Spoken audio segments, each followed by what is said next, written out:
दर्शकवृन्द नमस्कार। AP talk टाइमको यो नयाँ अध्यायमा हार्दिक स्वागत छ। म मोहराज शर्मा। आज शनिबार, यहाँलाई अवगत छ, शनिबारी श्रृङ्खलामा हामी विशेष गरेर नेपाली वाङ्मयका विभिन्न पक्ष पाटा र आयाममा केन्द्रित रहेर संवाद गर्ने गर्छौँ।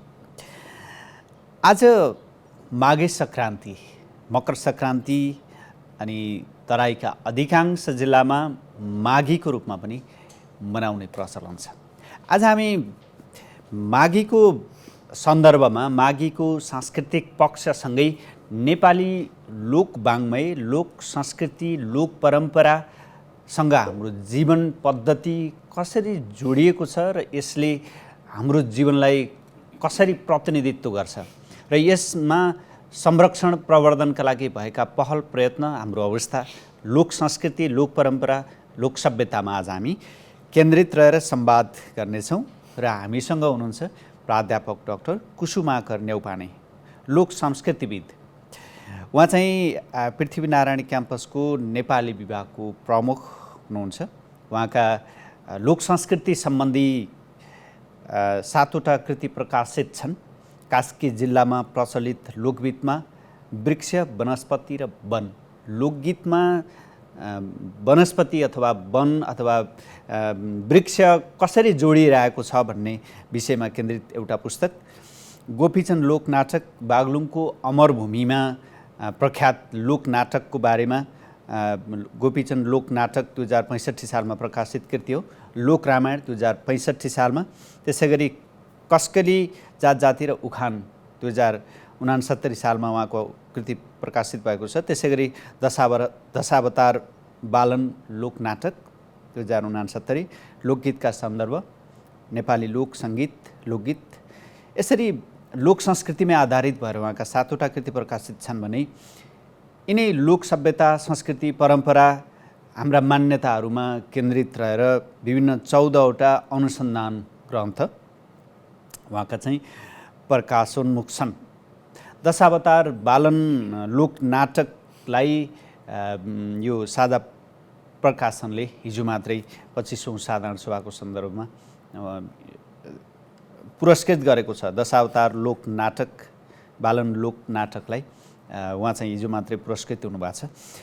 स्वागत छ यहाँलाई। हजुर, धन्यवाद र बधाई पनि। यो हिजो मात्रै साझा प्रकाशनले पुरस्कृत गरेको छ, यसको लागि बधाई। हस्, धन्यवाद यहाँलाई।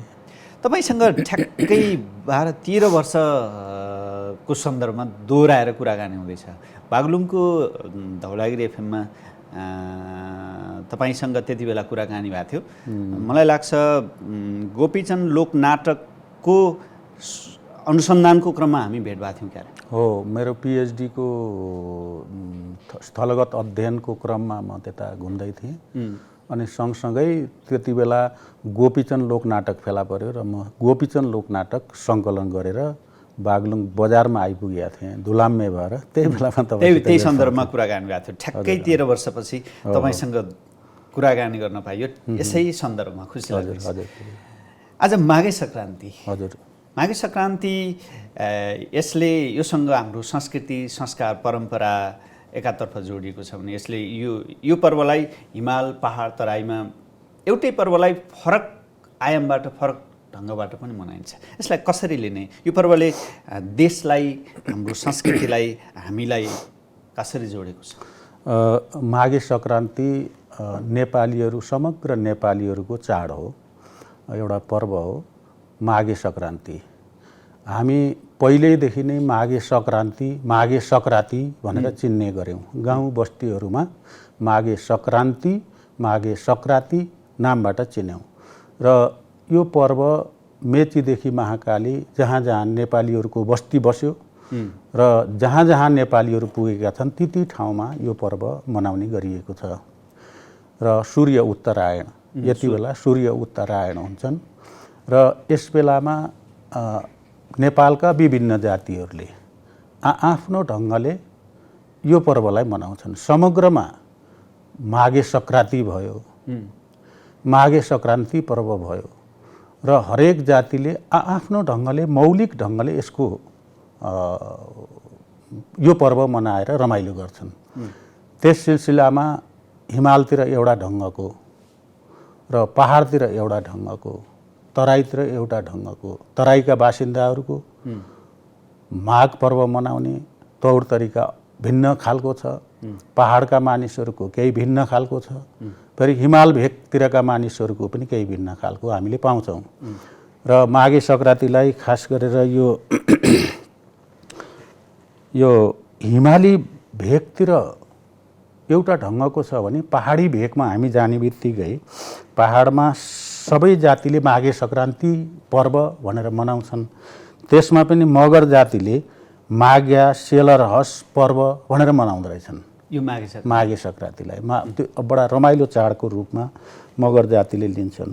नेवार जातिले घ्य चाकु स्लहु पर्व भनेर भन्छन्, त्यस्तो किसिमले मनाउँछन्। र तराईतिर जानुभयो भने थारू समुदायको त यो त धेरै महत्त्वपूर्ण पर्वको रूपमा चिनिएको छ। नयाँ वर्षको रूपमा मनाउँछन् र माघी पर्व भनेर उनीहरूले यो पर्वलाई मनाउँछन्। निकै रमाइलो, आजको दिन निकै रमाइलो ढङ्गले तराईतिर मनाएका हुन्छन्। र त्यसमा पनि मैथिली समुदायमा त तिला सङ्क्रान्ति भन्छन्, तिलको प्रयोग हुने। र यो त तिलको प्रयोग त विभिन्न ठाउँमा भएर विभिन्न परिकार बनाएर खाने चलन छ। र त्यस्तै भोजपुरी समुदायमा खिचडी पर्व भनेर मनाउने गर्छन्। र खिच्रो खाने, हामीले पहाडतिर खिच्रो खाने भनेर खिर्चो भनेर भन्ने गर्छौँ। र यसरी नेपालमा विभिन्न जात जातिको बसोबास भएको नेपालमा माघे सङ्क्रान्तिको रूपमा चिनिएको यो पर्वलाई नेपालका विभिन्न जातिले भूगोलको रूपमा विभाजित हिमाल, पहाड, तराईका मानिसहरूले फरक फरक ढङ्गले यसलाई मनाउने गर्छन्। र यस बेलामा भोजनको पनि नौलोपन पाइन्छ।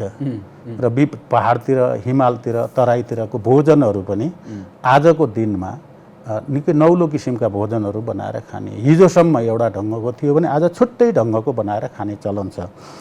र यसरी भोजनगत पर्व, नवीनता, जातिगत पर्व मनाउने नवीनता यो पर्वमा हामीले पाउँछौँ। र यसले नेपाल सांस्कृतिक हिसाब किताबले सम्पन्न छ देख्ने मानिसहरूको लागि। कुनै पर्यटक हिमालतिर गयो, आज माघे सङ्क्रान्तिमा एउटा कुरो देख्छ, तराईतिर गयो अर्को कुरो देख्छ, पहाडतिर गयो अर्कोतिर देख्छ। त्यसकारण नेपाल विविध संस्कृतिले सुसम्पन्न र सुसज्जित देश हो भनेर हामीले चिन्ने गर्छौँ। र यो आज माघे सङ्क्रान्ति पर्वलाई पनि हामीले त्यो राष्ट्रिय एकताको सांस्कृतिक दृष्टिले राष्ट्रिय एकता कायम गराउने पर्वको रूपमा चिन्नुपर्ने हुन्छ। मैले त्यसरी चिन्ने गरेको छु। अब यो पर्वमा पनि भोजनका कुराहरू हेर्नुभयो भने कहीँ खिर्चो खाएको पाउनुहुन्छ, खिच्रो खानै पर्छ, खिर्चो भनेको चाहिँ खिचडी। तराईतिर खिचडी नामबाट चिनिन्छ, पहाडतिर खिर्चो नामबाट चिनिन्छ। अनि तिलका लड्डु खानै पर्छ आज। तिलका लड्डु खाने, तिलको लड्डु दान गर्ने, अनि सकरकन्द खाने, अनि त्यस तरुल खाने, वन तरुल खाने, घर तरुल खाने, अनि चाकु खाने।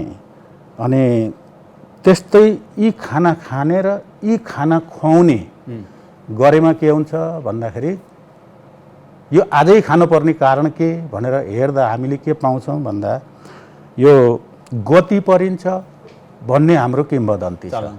गति परिन्छ, आज यस्ता चिज खाइयो भने हामी गति परिन्छ भन्ने, खाए पनि गति परिन्छ, खुवाए पनि गति परिन्छ। त्यसकारण आज हरेक व्यक्तिले आफ्नो घरमा यस्ता चिज पकाउने अनि आफन्तलाई खुवाउने र आफूले खाने गर्छन्। यस्तो किसिमको संस्कृति, प्रेम, सद्भाव र मित्रता कायम गर्ने संस्कृतिको रूपमा भोजनले पनि त्यो सङ्केत गरेको छ, व्यवहारले पनि त्यो सङ्केत गरिराखेको हुन्छ। त्यसकारण माघी पर्व, माघे सङ्क्रान्ति पर्व नेपालीहरूको एकताको माध्यम, एउटा पर्वको रूपमा मैले चिन्ने गरेको छु। त्यसो त हाम्रा पर्वहरू, जुनसुकै पर्वहरूले हामीलाई त्यो आत्मीयता, एकता, हार्दिकता, सद्भाव त्यो सहिष्णु सिकाएकै छन् जुनसुकै पर्वले पनि। र त्योसँगै चाहिँ त्यसका त्यो विविधता, त्यो फरक आयामहरू पनि छन्। यो माघे सङ्क्रान्तिले पनि नेपालका भूगोल अनुसार फरक ढङ्गबाट मनाइने संस्कार, संस्कृति, यसले सहिष्णुता अथवा त्यो एकले अर्को समुदायप्रतिको सहिष्णु स्वभावलाई कसरी प्रतिबिम्बित गर्छ? अब त्यो यो भोजनकै सिलसिलामा जस्तै अहिले त हाम्रो पहाडको मान्छे तराईमा पनि छ, तराईको मान्छे पहाडमा छ, हिमालको मान्छे तराईमा छ, तराईको मान्छे हिमालतिर छ। सबै ठाउँमा पुगेका छन्। यातायातको सुविधाका कारण ती ठाउँमा विभिन्न व्यक्तिहरू, विभिन्न जातिहरू पुगेका छन्। अब यो पर्व विशेषमा म पोखराको मान्छे, यो पर्वको बेलामा तराईतिरका व्यक्तिहरूले हामीलाई बोलाएर यस किसिमका भोजनहरू खुवाउने, त्यो पर्व मनाउने। पहाडका हामीले फेरि तराईकालाई बोलाएर खुवाउने र हिमालकाले पहाडका र तराईकालाई बोलाउने। यसरी सद्भाव कायम गरेको, भोजनकै रूपमा पनि सद्भाव कायम गरेको, अनि मित्रता कायम गरेको, आत्मीयता प्रदर्शन गरेको। झैझगडा छैन है हाम्रो बिचमा एकता छ है, सद्भाव छ है भन्ने सन्देश दिएको व्यवहारगत रूपमा नि देखिन्छ नि त। हाम्रो संस्कृतिहरू कति वैज्ञानिक छन् कि, जस्तै खानाले पनि मित्रता कायम गरेको, मित्रता कायम गराएको छ, हार्दिकता कायम गराएको छ, सद्भाव कायम गराएको छ। झैझगडा त यी कुरा जब हामी बिर्सन्छौँ, यी पर्वहरू हामीले बिर्सन्छौँ, हामीले यी संस्कार बिर्सन्छौँ, प्राचीन परम्पराहरू हामी बिर्सन्छौँ, अनि त्यसपछि बल्ल हाम्रो झैझगडा सुरु हुन्छ। झैझगडाको सुरुवात त हाम्रो इतिहास, हाम्रो धर्म, हाम्रो संस्कृति, हाम्रा रीतिरिवाज जब हामी बिर्सन थाल्छौँ अनि बल्ल झैझगडा सुरु हुन्छ। झैझगडा त दाजुभाइको बिचमा त्यति बेला झगडा हुन्छ दाजुभाइ जब बिर्सिन्छ झैझगडा सुरु हुन्छ। जब दाजुभाइ भन्ने बिर्सिन्छ अनि बा आमा छोराछोरीको बिचमा झैझगडा त्यति बेला सुरु हुन्छ जति बेला त्यो नाता बिर्सिन्छ। त्यो सांस्कृतिक सम्बन्ध, प्रेम, सद्भाव जब बिर्सिन्छ झैझगडा सुरु हुन्छ। हामीले हाम्रो देशमा झैझगडा हटाउनको निम्ति पनि हामीले हाम्रो धर्म, संस्कृति, रीतिरिवाज, चालचलनलाई जोगाइराख्नुपर्छ, जरुरी छ। अब हामी यो तपाईँको कर्ममा लाउँ। तपाईँ लामो समयदेखि संस्कृति संरक्षणमा, नेपाली विशेष गरेर लोक परम्परा, लोक संस्कृति संरक्षणमा चाहिँ लाग्नु भएको छ, खोज अनुसन्धानमा। हजुर, हाम्रा यी जग तपाईँले भने जस्तै हामी हुन सघाउने यस्ता परम्परा संरक्षण सम्वर्धनमा हामी कहाँ छौँ अहिले? हाम्रा संस्कृति संरक्षण, सांस्कृतिक सम्पदाहरू कुन अवस्थामा छन् अहिले? मलाई छोटोमा भन्दाखेरि सङ्कटको अवस्थामा हाम्रो संस्कृति सङ्कटको अवस्थामा मूर्छित भएको छ जस्तो लाग्छ। कतिपय त्यस्ता सांस्कृतिक धरोहरहरू छन्, ती मूर्छित अवस्थामा छन् भन्दाखेरि ठिक होला आज यो तपाईँको टेलिभिजनको माध्यमबाट। किनभने हामीसित भएकै विधि व्यवहारहरू, रीतिरिवाजहरू कति हराउँदै गइराखेका छन्। र अहिले हामीसित भएका गीतहरू, हाम्रा पिता पुर्खाहरूले जोगाइराखेका, मौखिक रूपमा जोगाइराखेका गीतहरू अहिले हामीसित कति लोप भइसकेका छन् र कतिपय लोपोन्मुख अवस्थामा छन् भन्ने कुरा तपाईँ बागलुङको मान्छे, बागलुङकै विभिन्न ठाउँमा गाइने नौतोने भाका आज हामीले पाउँदैनौँ, गाह्रो भइसक्यो। केही पुराना मान्छेहरूसित हामीले फेला पार्छौँ। अनि भैँच साइलो भन्ने पनि हामीले त्यो गीत पाउँदैनौँ, धेरै गाह्रो भइसकेका छ, पाउन दुर्लभ भइसकेका छ। अब त्योभन्दा बाहेक हामीसित भएका गन्धर्व जातिका 55-60वटा कर्खाहरूमध्ये बुद्धिबल राणाको कर्खा मात्र गोर्खामा एकजना गन्धर्वले गाउनुहुन्छ। बुद्धिबल राणा 55-60 प्रकारका कर्खामध्ये कर्खा एउटा मात्र। आज हाम्रो विशाल ग्रन्थ बन्थ्यो, ती सबै कर्खाहरू सङ्कलन गर्न पाएको भए, हामीले जोगाउन सकेको भए, ती सबै हाम्रो इतिहास, हाम्रो संस्कृति, हाम्रो रीतिरिवाज बोकेका ती आख्यानात्मक गेय अभिव्यक्तिले हाम्रो देशको सांस्कृतिक वैभवलाई चाहिँ नि प्रदर्शन गर्थ्यो। ती कर्खाहरूमध्ये अहिले हामीसित एउटा कर्खा मात्र जीवित छ, त्यो गोर्खाका एकजना गन्धर्वले अहिले पनि गाउनुहुन्छ। र पूर्ण रूपमा पाठ भएको त्यति हो, नत्र थोरै थोरै थोरै थोरै केही मात्रामा हामीले सुन्छौँ। र कर्खाकै केसमा अहिले हामीसित त्यस्तै हामीसित भएकै मध्ये पाल्पाको रामपुरमा भएको दशावतार बालन लोकनाटक जुन हिजो पुरस्कृत भयो, जुन पुस्तक, अब त्यो पनि मलाई लाग्छ अब यो पुस्तामा राम्रो किसिमले हस्तान्तरण गर्ने प्रयास भएन सम्बन्धित निकायबाट भने त्यो पनि हराएर जान सक्छ र खतराको अवस्था हो। के हुन्छ खासमा दशावतार बालन। र यहाँले भन्दै हुनुहुन्थ्यो अब हामीसित भएका, म त्यसमा आउँला, हामीसित भएका बाजाहरू, कुसुले बाजा भन्ने हामीसित थियो, कुसुले जातिले बजाउने बाजा, त्यो बाजा पनि अब लोपोन्मुख अवस्थामा छ। र कतिपय यस्तै बाजाहरू हामीसित छुनुमुनु बाजा भन्ने छ र त्यो पनि हराउने अवस्थामा पुगिराखेको छ। बाजा त्यस्तै छ।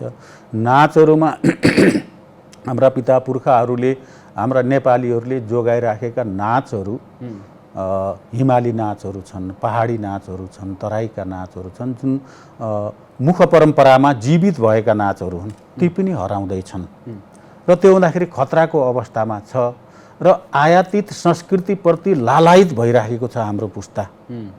हामी सजग हुनुपर्ने, यस सजग हुनुपर्ने, राष्ट्रप्रति चिन्तन गर्ने हरेक व्यक्ति चाहिँ नि यसमा सजग हुनुपर्ने बेला आएको छ। नत्र भने हाम्रो चिज यी सबै ध्वस्त भएर हराएर जान्छन् र आयातित संस्कृतिमा लालायित भएका कारण हाम्रो पुस्ता त्यतैतिर जान्छ र हाम्रो भन्ने चिज रहँदैन। तपाईँले सुरुमा भन्नुभएको थियो जब हामीले लोक संस्कृति, हाम्रो परम्परा, हाम्रो सभ्यता बिर्सन्छौँ अनि त्यस पछाडिबाट विचलन सुरु हुन्छ भन्नुभएको थियो। हो, हामी त्यही अवस्थामा पुग्ने सङ्केत छ, सङ्केत भइराखेको छ।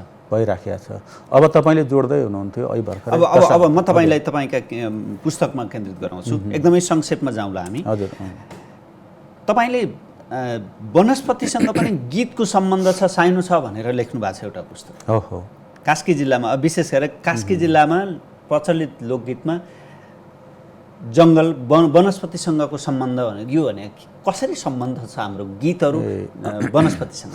यो कास्की जिल्लामा प्रचलित लोकगीतमा वृक्ष, वनस्पति र वन भन्ने मेरो पहिलो किताब हो। त्यो सानो छ। त्यो किताबमा मैले के लेखेको छु भन्दाखेरि गीतमा वृक्षको प्रयोग कसरी भएको छ। छोटोमा एउटा भन्नुपर्दा पिपल, स्वामी, बरको रुखलाई गायक गायिकाले सद्भावपूर्ण ढङ्गले त्यसलाई प्रयोग गरेका छन्, माया गरेका छन्, माया प्रेमको प्रतीकको रूपमा ल्याएका छन्। बर र पिपललाई त एक हिसाबले दम्पतिको रूपमा पनि लिएका छन्। र अब फलेदो भन्ने रुख काँडा हुन्छ, काँडा भएका रुखहरूलाई उनीहरूले कष्ट दिने व्यक्तिको प्रतीकको रूपमा प्रयोग गरेका छन्। जस्तै पारी वनपालैमा ठुलो रुख फलेदो, खायो मुटु कलेदो भनेको छ होइन, कस्तो राम्रो छ हेर्नु न। यस्तै वृक्षको प्रयोग गरेका छन् भने वनस्पतिमा पेउली पलाइ छ अनि भन्ने गीत गाएका छन् नि त, त्यो पेउलीको प्रयोग भएको छ। यस्तै अरू डाँडै फुर्के सल्लो भन्ने रुखको प्रयोग भएको छ, डाँडै फुर्के सल्लो। अनि यसरी रुखको प्रयोग भएको छ, वनको प्रयोग पारी वनपालैमा भनेर वनको प्रयोग भएको छ, रानी वनको प्रयोग भएको छ लोकगीतमा। र ती वन कहिलेकाहीँ भय उत्पन्न गराउने सिलसिलामा प्रयोग गरेको छन्। कहीँ चाहिँ नि वन चाहिँ नि सुरक्षा दिने एउटा सुरक्षा दिने स्थलको रूपमा पनि उनीहरूले प्रयोग गरेका छन्। र ती गीतहरू हामीले हेऱ्यौँ भने कस्केली गीत मात्रै होइन कि नेपालभरिका गीतमा त्यस्तो पाउँछौँ। र मलाई लाग्छ संसारभरिका गीतहरूमा गायक गायिकाले त्यसरी नै वृक्ष, वनस्पति र वनलाई प्रयोग गरेका छन्। र त्यही भएर मैले मेरो किताबमा पनि त्यो प्रयोग गरेको अनुसन्धान गरेँ, ल्याएँ, किताब। कस्तो सुन्दर पक्ष। हामीले आफ्नो जीवनका विभिन्न अवस्थालाई चित्रित गर्न अथवा जीवनको भनौँ न विभिन्न आयामलाई चित्रित गर्न गीत अथवा लोकगीतको प्रयोग गर्छौँ अथवा विभिन्न गीतको प्रयोग गर्छौँ। त्यो गीतमा पनि त्यो जीवनका धेरै चरणहरू अथवा यो पर्यावरण यो सबै कुरा जोडिएको छ, समेटिएको छ। अर्को तपाईँको गोपीचन्द नाटक छ, बागलुङको अमरभूमिमा देखाइने गोपीचन्द नाटक। यो के अहिले पनि कायम छ? यो देखाइन्छ? देखाइन्छ। कस्तो नाटक हो यो? हामी एकदमै संक्षेपमा भन्नु होला, यो कस्तो नाटक हो यो? यो नाट्य परम्परामा यो लोक नाटक हो। लोकले त्यहाँको मगर जातिले मौखिक कुनै शास्त्र बनाएको छैन यसको, उनीहरूले मौखिक परम्परामा नै जोगाउँदै ल्याएछन्। एउटा पुर्खाले अर्को पुर्खालाई हस्तान्तरण गरेका छ अनि अर्कोले अर्कोलाई हस्तान्तरण गरेका छ। यसको निर्देशकले आफूलाई गुरु भन्छन् र यो लोकनाटक प्रदर्शन गराउने एउटा गुरु हुन्छन्। ती गुरुले चाहिँ नि यो बडा नौलो खालको लोकनाटक हो। पछाडिपट्टि गायकहरू बस्छन्। यहाँ स्त्रीको सहभागिता हुँदैन, पुरुष मात्रै, र स्त्रीको भेषमा पुरुष चाहिँ नि नृत्य गर्छन्, अभिनय गर्छन्। पछाडिपट्टि गायकहरू बस्छन्, त्योभन्दा अगाडि मादलेहरू बस्छन्, त्योभन्दा अगाडि नर्तकहरू बस्छन्, त्योभन्दा अगाडि दर्शकहरू बस्छन्। दर्शकलाई पनि सहभागी बनाउँछन्। सडक नाटक जस्तो ढङ्गले आँगनमा यसको प्रदर्शन हुन्छ। जसको घरमा जेठो छोरो जन्म्यो त्यो घरमा प्रदर्शन हुन्छ, जसको घरमा मृत्यु भयो त्यो घरमा प्रदर्शन हुन्छ, अन्यत्र प्रदर्शन गरिँदैन। र मृत्यु भएको घरमा र सन्तान जन्मेको घरमा कार्तिक महिनाको 25, 26, 27, 28 यस्तै दिनमा मात्रै यो प्रदर्शन अहिले पनि प्रदर्शन हुन्छ। यसको प्रदर्शनमा मादल, मजुरा यस्ता बाजाको बजाइन्छ र एक गायन पनि भइरहन्छ। एक लगातार चाहिँ गाथा गाउँछन् अनि अभिनय पनि त्यो गाथाको आधारमा अभिनय पनि प्रदर्शन गरिराखेका हुन्छन्। निरन्तर प्रदर्शन हुन्छ। लोकनाटक मध्ये अर्को तपाईँको यो दशावतार बालन लोकनाटक जुन चाहिँ हिजो पुरस्कृत पनि भएको छ, यो चाहिँ तपाईँले पाल्पाको रामपुरमा भनेर भन्नु। हजुर, यो कस्तो? यो भगवान विष्णुका 10वटा अवतार मध्ये ती सबै अवतारको अभिनय गर्छन् पाल्पाको रामपुरका बालनेहरूले। त्यहाँ बालन प्रदर्शन पहिले म आफ्नो रिसर्चको सिलसिलामा, पिएचडीको सिलसिलामा जाँदा त्यहाँ फेला परेँ। म त्यो काममा लागेँ र त्यो लोकनाटकमा त्यति बेला अब हराउन लाग्यो भन्ने थियो। अनि पछि म त्यहाँ गएर यसलाई अलिकति जीवन्त बनाउँ हो भनेर म त्यहाँ लागेँ। त्यहाँका बालनेहरूमा पनि उत्साह जाग्यो र पछि त्यो 10वटै अवतार उहाँहरूले देखाउनु भयो। र पहिलोमा मत्स्य अवतारको अभिनय हुन्छ, दोस्रोमा कुर्म अवतार, तेस्रोमा वराह अवतार, चौथोमा नृसिंह अवतार, पाँचौँमा वामन अवतार, अनि छैटौँमा परशुराम अवतार, सातौँमा राम अवतार, आठौँमा कृष्ण अवतार, अनि नौमा बुद्ध अवतार, 10औँमा कल्की अवतार गरेर यी सबै अवतारको प्रदर्शन नेपालमा कहीँ छ भनेदेखि यो लोकनाटक रामपुरको पाल्पामा मात्रै छ, अन्यत्र छैन। अवतारको गाथा गाउने चलन त अन्त पनि पाइन्छ। दशावतारको वर्णन व्याख्या त हाम्रो भनौँ न धर्मशास्त्रमा छँदैछ र अरूले पनि गाथा गाउने गर्छन्। 10वटा अवतारका गाथा पनि गाउँछन्, गीत पनि गाउँछन्, तर अभिनय चाहिँ नि छ भनेदेखि पाल्पाको रामपुरमा छ। 4-5वटा अभिनय भारतको कर्नाटकमा छ भन्ने थाहा पाएको छु। होइन भने भारतमा पनि कति छ म भन्न सक्दिनँ, तर नेपालमा छ।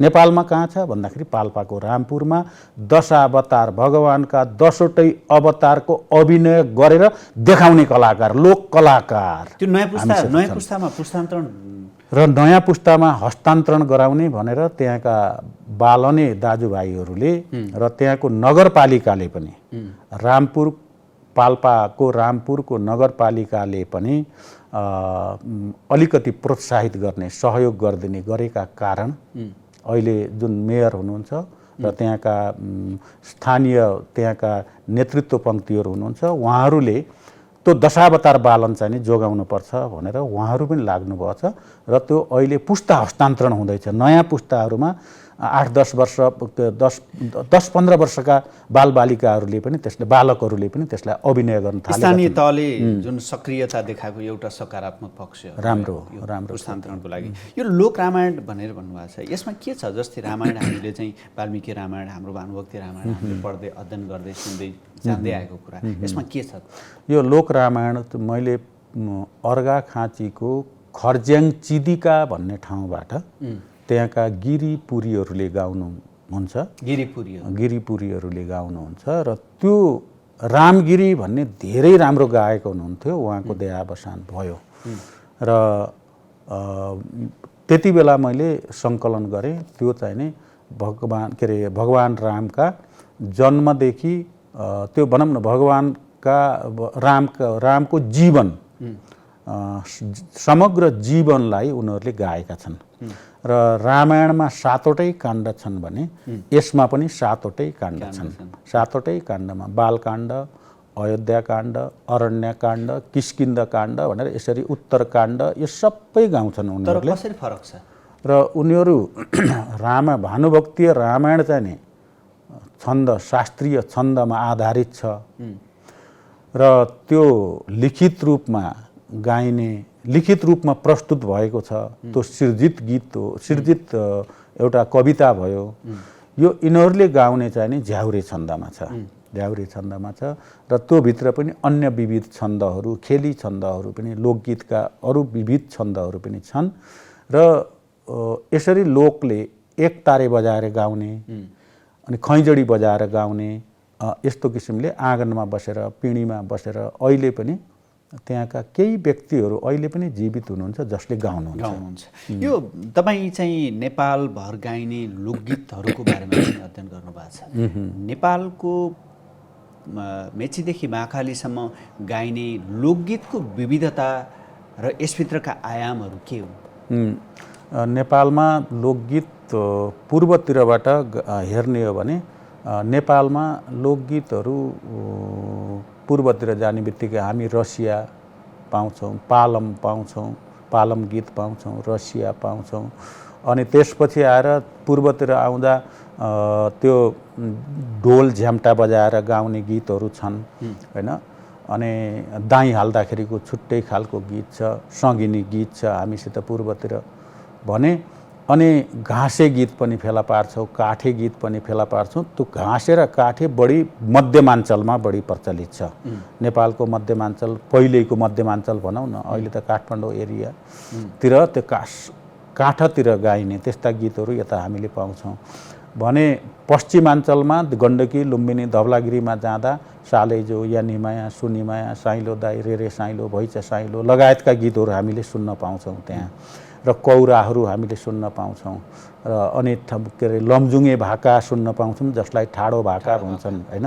र त्यस्ता गीतहरू सुन्छौँ भने अनि सैरेली गीतहरू अनि सिँगारो गीतहरू यस्ता चाहिँ हामीले मध्यपश्चिमाञ्चल, दाङ, सुर्खेत, दैलेखतिर हामीले सुन्न पाउँछौँ भने त्योभन्दा पछाडि जाने बित्तिकै सुदूरपश्चिमतिर जाने बित्तिकै सर्वप्रिय गीतको रूपमा चिनिएको देउडा। यसरी स्थानगत रूपमा पनि हाम्रा गीतहरू विविध खालका छन् र ती गीतहरूको प्रतिनिधिमूलक अध्ययन गरेर मैले नेपाली लोकगीत भन्ने किताब तयार पारेको छु। त्यो किताब तपाईँले त्यहाँ उल्लेख गर्नुपर्छ। त्यो भित्र नेपालमा गाइने गीतहरू कुन छन्, ती गीतमा बजाउने बाजाहरू कुन छन् र ती गीतमा नाचिने नाचहरू कुन छन् भन्ने त्यो किताबमा मैले उल्लेख गरेको छु र हामीसित अझ धेरै गहिरिएर अध्ययन गर्नुपर्ने अवस्था छ।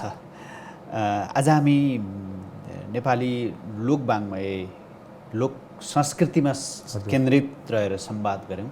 यो माघे सङ्क्रान्तिको यो पुनित समयमा समय उपलब्ध गराइदिनु भयो, यसको लागि धन्यवाद। तपाईँको सांस्कृतिक क्षेत्रमा, संस्कृति संरक्षण, प्रवर्धन, अनुसन्धान, शोधको क्षेत्रमा तपाईँको यात्रा निरन्तर रहोस्। अर्को कुनै बसाइमा अझै फराकिलो बसाइ गरौँला।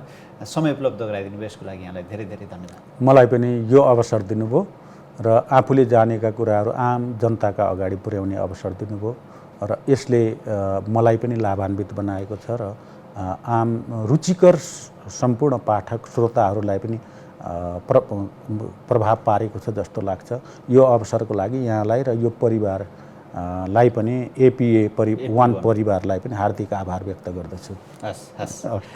दर्शकवृन्द, आज हामीसँग प्राध्यापक डाक्टर कुसुमाकर न्यौपाने लोक संस्कृतिविद हुनुहुन्थ्यो। उहाँसँगको यो संवादसँगै आजको लागि AP टक टाइमको समय सकिएको छ। AP1 हेर्दै गर्नुहोला। नमस्कार।